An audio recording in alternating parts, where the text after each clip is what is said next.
I'm James Turk. I'm a director of the GoldMoney Foundation, and it's my pleasure to be here today with Rainer Münz, who's the head of research at Erste Bank here in Vienna, Austria. And Rainer is a specialist in demographics, and I want to talk a little bit about European demographics specifically and what the implications are for economic activity throughout Europe. Rainer, it's a pleasure to be chatting with you. Can you give me a little bit of background about European demographics and what we should be looking for? First of all, the pleasure's on my side. Thank you. So we can clarify a few things because there are myths around demography and hard facts.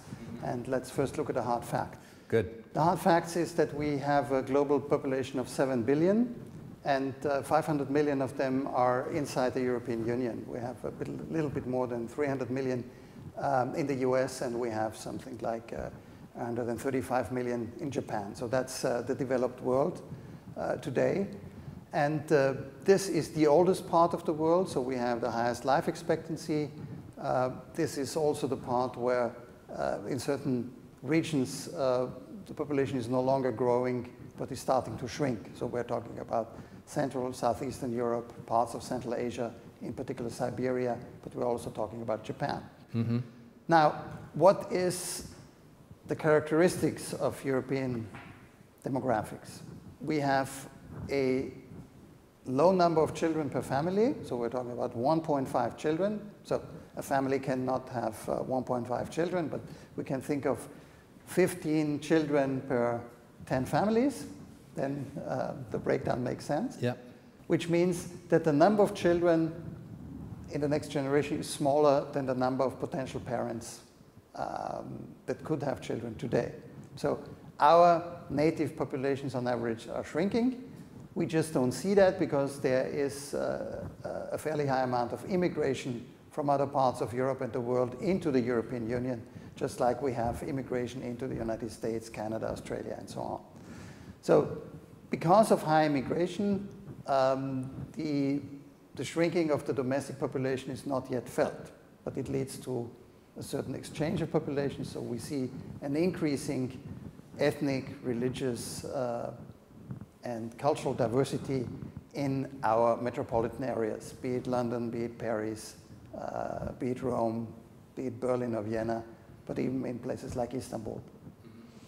The other thing is that we have the highest life expectancy ever recorded in Western and Central Europe, and this life expectancy is still increasing. So we see an aging Europe. Now, if we compare this to the world scale, we can say the 20th century has seen a quadrupling of the world's population, from 1.5 billion in the year 1900 to just above 6 billion in the year 2000. This quadrupling of the world population within just a century has never happened before in history and will never happen again. So this was a unique feature of the 20th century. The 21st century is also unique. On the one hand, we still have a growing world population, which stands at 7 billion today in 2011, and which will reach maybe 9 billion in the year 2050. So that's just 39 years from now. But on the other hand, the 21st century will be marked by rapid aging. The number of people above age 65 is just 500 million people today, so just 500 million people. So we still have a fairly young world population on average, but this number of elderly citizens of our planet is going to triple over the next 40 years. So by mid-21st century, we will have 1.5 billion people in the age group 65 plus. And today, this aging is taking place in the more developed countries. We're talking about North America, Western Europe, Japan. But in the future, aging will even more so take place in places which still have a fairly young population today, because the young of today are the elderly of tomorrow. So aging in the 21st century will definitely also be an issue for places like China, like India, like Indonesia, like Brazil, and a few other emerging markets. And so they are confronted with a situation which comes much more rapidly and advances much more rapidly than in Europe. The UK, for example, had something like 150 years' time to adapt from a situation where 5% of the population were above age 65 to a situation where 25% of the population are above 65. Which is where it is today, 25%? Not yet, but by the year 2040, the UK and other parts of Europe will have a population where maybe 25% of the population, or maybe even a third, are in that area. In China, it's just a matter of 50 years. Yeah. In a few other countries, the period is even shorter. So in China, because of the one-child policy, we have rapid aging that is about to come. And as the Chinese have managed to bring down the average number of children in their families, not just to 1, but to 1.6 children per family, or let's say 10 families having 16 children altogether. That's something, so aging is just looming around the corner. This has, let's focus on Europe first. As aging becomes more of an issue in the sense that a larger and larger percentage of the population are over 65, that obviously has an implication to government finances. Are governments addressing what is likely to be the impact on their finances from an aging population and the social programs that people are expecting? Aging has two effects. A smaller number of children means that our expenses for family policy, but also for education, are not growing to the same extent as they would if there would still be a baby boomer generation around in our educational system. So there are savings in the younger generation, at least relative to the GDP development. And on the other hand, a larger number of elderly citizens means usually a higher expenditure on pensions, on healthcare, and on a few other age-related issues, like daycare or mobile care that comes to your home. Now, I think there are two caveats. The one caveat is the pension age is not related to biology, but is related to a legal system that defines pensionable age either at a given age or in terms of years that you have contributed to a pay-as-you-go system. So this is something that can be changed. There is popular resistance to it, but the general trend in Europe is to increase actual retirement age, but also to have a higher statutory retirement age. Which is logical as life expectation increases to have a later retirement age? So it's kind of logical. Still yet, life expectancy usually grows more quickly than governments are able to adapt retirement age. So this favors retirement and pension systems like in Scandinavia that have a demographic factor built in, so where the adjustment is made automatically. The other caveat is that there is no functioning labor market for elderly citizens in many parts of Europe.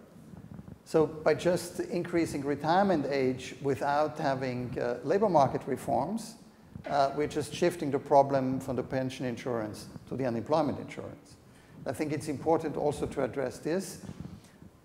A higher retirement age where people actually really work longer and then retire later, so contribute for more years into the system and take out during a smaller period of time, is something that requires a different wage curve over a life cycle. So not so steep increases related to age or to tenure with a certain employer. It also requires a much higher training effort, because if you are 60, on average, you have left the school system some 40 to 45 years ago, and the knowledge that you acquired during your educational period usually is no longer valid, or at least part of this knowledge is no longer valid. So the question is how to bring fresh knowledge into the brains and how to bring fresh motivation into the hearts and minds of people whom we expect to work longer. So the question is about incentive structures on the one side, but it's also about keeping people productive and employable on the other hand.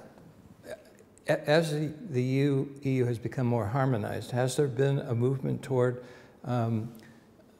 labor reform or more flexibility in terms of labor, or is it still pretty much stuck in the old systems where there isn't that flexibility necessary to adjust to demographic changes? The European Union represents a common labor market, so there is a freedom of not only establishment but also access to the 27 national labor markets. But we don't have a harmonized system when it comes to taxation, to social security, to labor laws. This is still in the realm of the 27 member states, and there's not much of an harmonization going on. We also still have 27 different pension systems in Europe. The unions tend to be national within one country. None of them are pan-European? The union acts as national players, but so do the employers' associations. I think that's the same. And there is very small legislation coming from Brussels into that area. The role of unions and employers when it comes to pension or to retirement systems is very small at the European level, but still very strong at national or member state level. Is there any relationship between demographics and economic growth? Normally you could say a large amount of people would create more demand and could lead to growth, but it very much depends on the age structure of people. So usually when we have a declining fertility, initially declining fertility, and the number of dependent children in relation to the number of adults is decreasing, and the number of people in their productive ages is increasing.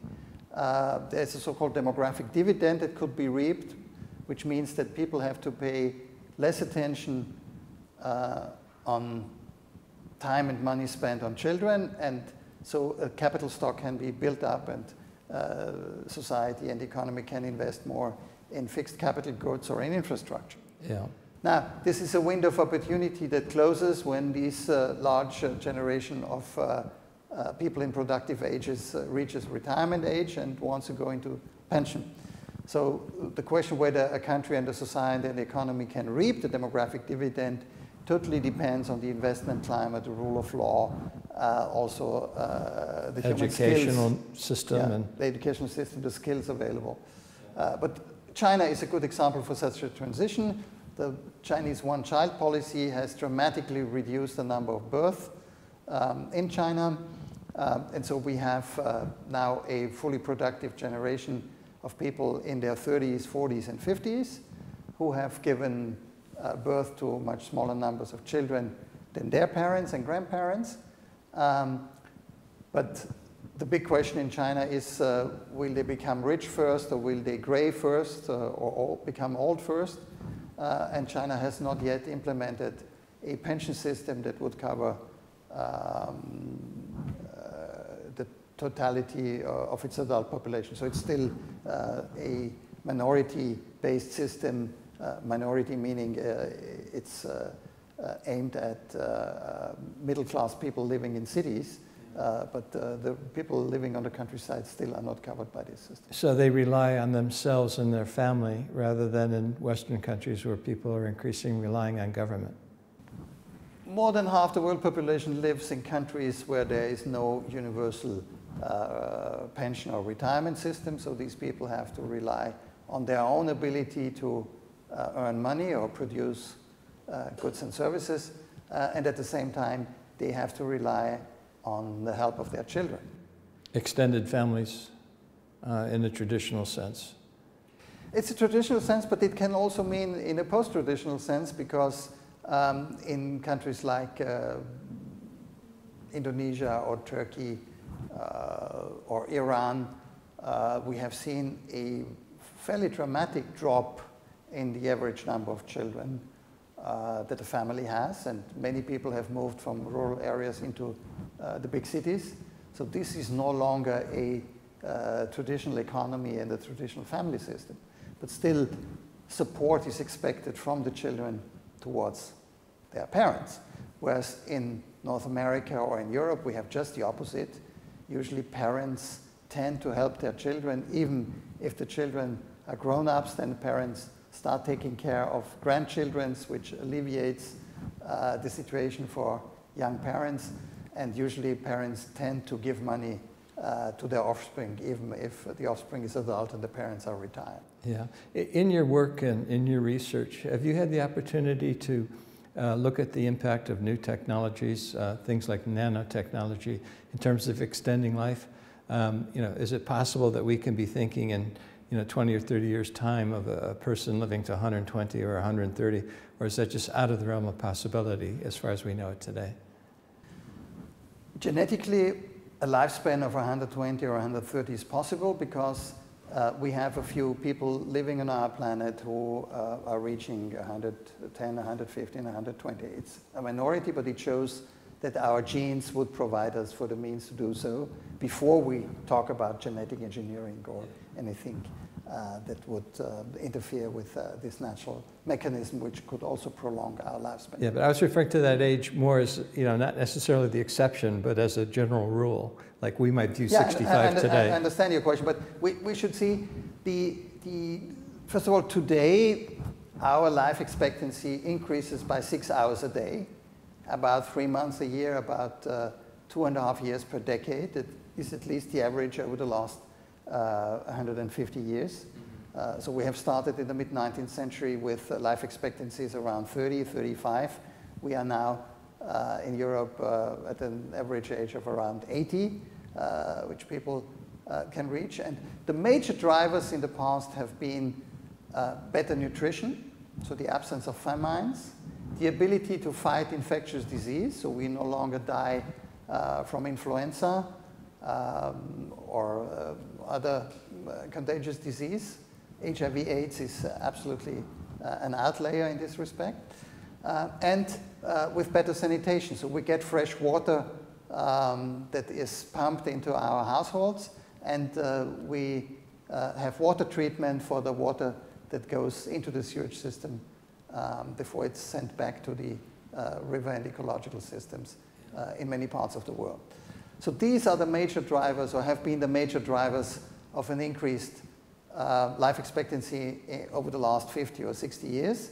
And it has first translated into a lower child, infant, and young adult mortality, meaning that paradoxically, the higher life expectancy during the first 20 years of this development has led to a younger population because of more children surviving and getting into adulthood. It's only now that the extended life expectancy is more related to an increase in the age groups 50, 60, 70, 80 plus. Going back to the 20th century, you mentioned earlier about the growth that we saw in the population in the 20th century. And that growth occurred despite the tens of millions of people that died in warfare and persecutions and things of that nature, and of which there were many in the 20th century. Was that a big factor, actually? If that had not occurred, would there have been a significantly increase in growth? And I guess the question is really related more to the 21st century, assuming we don't see the horrors of world wars in the future. Is that likely to have a big impact on population growth, or are there other factors that are keeping people from having larger families and will keep a smaller birth rate? The death toll of the 20th century in Europe has been horrific. We are talking about 20 million people during the First World War. We're talking about 60 million people during the Second World War, but also due to the terror regimes, both on the Nazi side and on the Stalinist side. But if we combine 60 plus 20, that's 80 million people. And in the early 1990s, the world population was growing by just 90 million people per year. So to put it in perspective, we have to see that 2 world wars plus Nazi terror plus Stalinist terror have just been the equivalent of the world population increase of the year 1990. The same is with HIV/AIDS. We have maybe 3 million people actually infected. But when you compare this with today's 78 million people who are added every year to the world population, you still see that yes, it has an impact locally. The number of people in South Africa and Botswana and Lesotho is no longer growing because of high HIV infection rates. But no, it has no, say, lasting impact on the demographic situation of Africa or of the world as a whole. What has a lasting impact is fertility, because children that are not born today will not be potential parents tomorrow, and so you have an echo effect a generation later. And I think the main driver of population change in the 21st century, besides longevity, is this much smaller fertility. So about half the population of our planet today already lives in societies which have fewer than 2 children per family. And as soon as the world average falls below 2 children, the world population will stop increasing after a certain period of time. And this is why we can predict that world population growth will definitely come to an end during the 21st century. We'll stop at 9.5, maybe 10 billion people. And in the 22nd century, which seems far away, but which will start in 89 years from now, we will probably see a drop in world population. Even with people living longer because of technological developments, simply because of the growth rate indication? Even with people living longer, it's only if we would find a tool that would make us live forever that this effect would not take place. But I don't see that yet. What if China, though, were to change its policy? Instead of having a one-child policy, two-child policy. That has a profound implication simply because it's such a big portion of the world population, right? China will soon drop its one-child policy. I'm pretty sure about that, because the one-child policy has been fully effective. China has managed to avoid something like 400 to 500 million births over the last 30 years. So, at the same time, because of the strong preference for male children, there is a distortion, an imbalance between the number of young girls and the number of young boys, which further reduces the chances of children in the future, because it's the young girls that will give birth in 10, 15, 20 years from now. So we have an even more reduced number of potential mothers.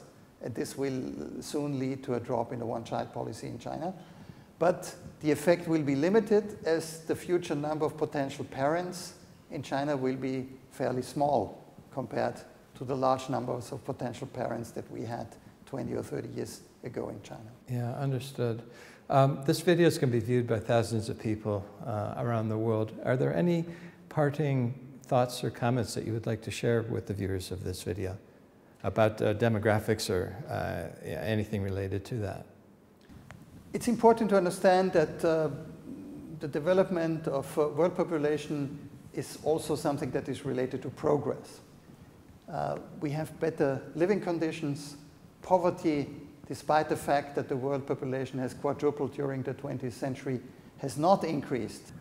We only have 1 billion people who do not have enough to eat on a regular basis. We only have 500 million people who do not have constant access to treated or clean water.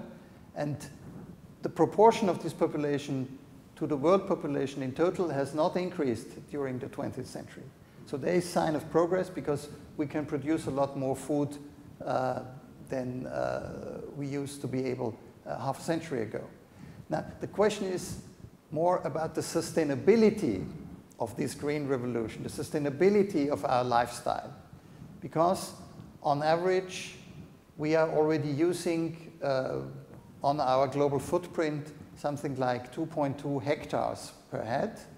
And the surface on the world only provides 1.8 hectares per person. And for a population that would be 2 billion larger than today's, we are going down to something like 1.4 hectares per person. So we already live at the expense of the next generation. And so I think it's important to develop our lifestyle into something that is more sustainable. And so we are not preaching to forego a good life, but I think we have to look for much smarter solutions.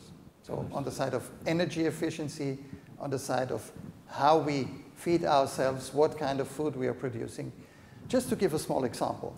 Yeah, understood. That's why I'm very keen on the prospects of nanotechnology. It's sort of mind-boggling, some of the things that could happen, and I'm sure it will have an impact on things like food production and energy efficiency. I've been speaking with Rainer Münz, head of research at Erste Bank here in Vienna. Rainer, thank you very much for being with us. It's a real pleasure, and I appreciate you sharing this information with all of our viewers. My pleasure, and thanks for having me. Thank you.